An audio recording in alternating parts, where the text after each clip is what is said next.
7th year in the business, and we do a majority REO properties, but we are really working hard to get our traditional listings up.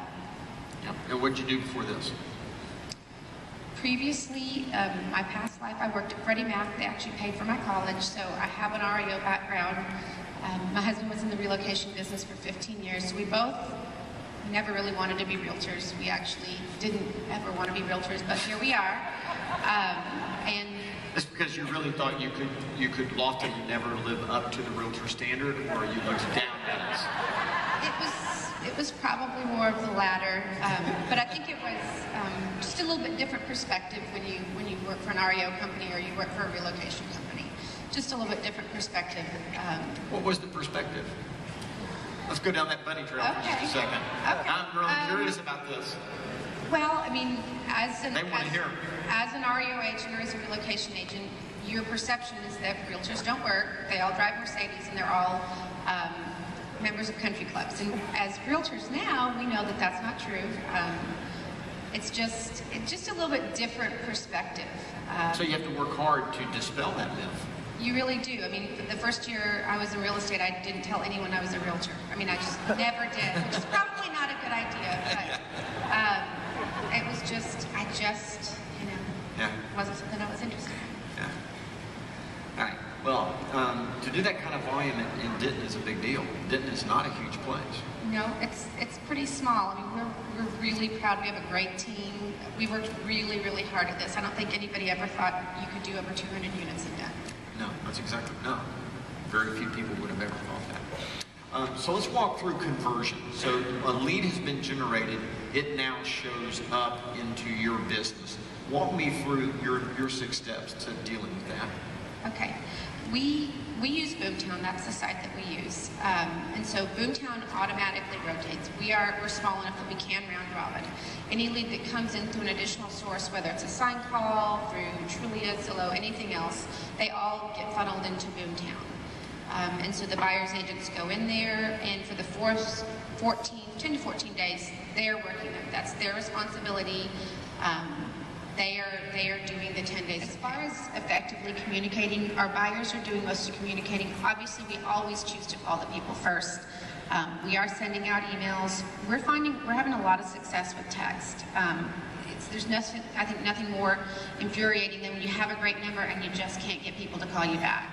And so we've started texting, and I've tried to. Jay and I are probably the only ones on the team who like social media. And Jay doesn't probably like it that much, as much as I do probably. And so none of our buyer's agents, they have Facebook pages, but they don't love it.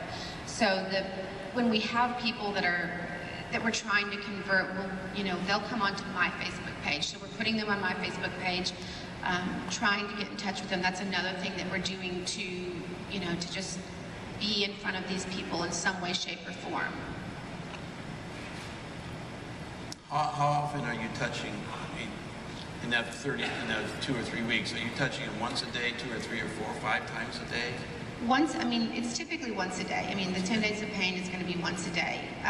But if it all depends on what they're showing interest in. If they're in there and we can see that they're actively searching and we're on at night and I'm on Facebook and they've already become my friend on Facebook, I'm in there. I mean, you will see I'm instant messaging people all night in Facebook. I'm always trying to talk to someone.